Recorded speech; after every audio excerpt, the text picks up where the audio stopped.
एक व्यापारी व्यापार करने के लिए एक शहर से दूसरे शहर जाता था। बीच में रेगिस्तान का कुछ इलाका पड़ता था। वह आदमी एक नेगेटिव सोच वाला इंसान था। हमेशा शिकायत करता रहता था कि मेरे पास ये नहीं है, वो नहीं है, इसकी कमी है, उसकी कमी है। एक दिन वह रेगिस्तान में से गुजर रहा था, तभी उसकी पानी की बोतल खाली हो जाती है। उसे बड़ी जोर की प्यास लगती है, लेकिन रेगिस्तान में पानी न मिलने की वजह से उसे बहुत गुस्सा आता है और बोलता है कि कितना खराब जगह है, ना कोई पेड़ ना पानी, रास्ता भी लंबा है, रेगिस्तान पार करना पड़ता है। तभी आसमान की तरफ देख करके कहता है कि भगवान, ये कैसा जगह बना दी है आपने।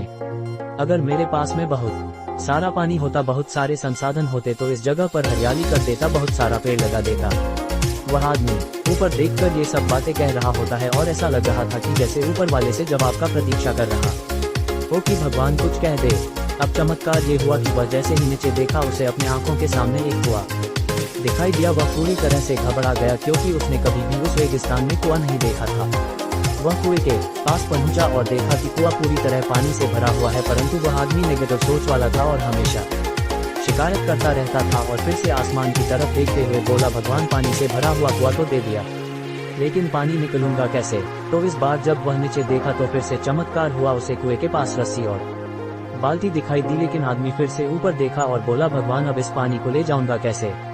तभी उसको एहसास हुआ जैसे उसके पीछे कोई है। वह पीछे मुड़कर देखा तो एक ऊंट खड़ा हुआ होता है। वह पूरी तरह से घबरा गया, सोचने लगा कि ये तो सच में होने लग रहा है। मैं बातों बातों में कह तो दिया, अब मुझे यहाँ हरियाली करनी पड़ेगी और पेड़ लगाने की जिम्मेदारी लेनी पड़ेगी। आदमी को पानी से भरा हुआ कुआं मिल गया, बाल्टी और रस्सी मिल गई, पानी को ले जाने के लिए ऊंट भी मिल गया, सब कुछ मिल गया। अब वह आदमी सोच रहा था कि ये मैं बातों में क्या बोल दिया, ये तो गड़बड़ हो गया।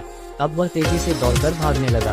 वह भाग रहा था, उस जिम्मेदारी से बच रहा था। तभी एक कागज उड़ते हुए आया और इसके शरीर से चिपक गया। उसने जब उस कागज को देखा तो उस पर लिखा हुआ था कि मैंने तुम्हें पानी दिया, कुआं दिया, रस्सी और बाल्टी दिया, पानी को ले जाने के लिए साधन दिया, फिर भी क्यों बचकर भाग रहे हो। उस आदमी को लगा कि मेरे साथ पता नहीं क्या हो रहा है। वह दौड़ते दौड़ते रेगिस्तान को पार कर लिया, लेकिन उस रेगिस्तान को हरा भरा नहीं बनाया। यह कहानी हमें सिखाती है कि हम में से बहुत सारे लोग ये कहते हैं कि बड़े स्कूल में पढ़ लिया होता या बड़े कॉलेज में चला गया होता तो ये कर लेता, अगर मेरे पास बहुत सारा पैसा होता तो ये कर लेता, मेरा बॉस मेरा साथ नहीं देता है, नहीं तो मैं पता नहीं क्या कर देता।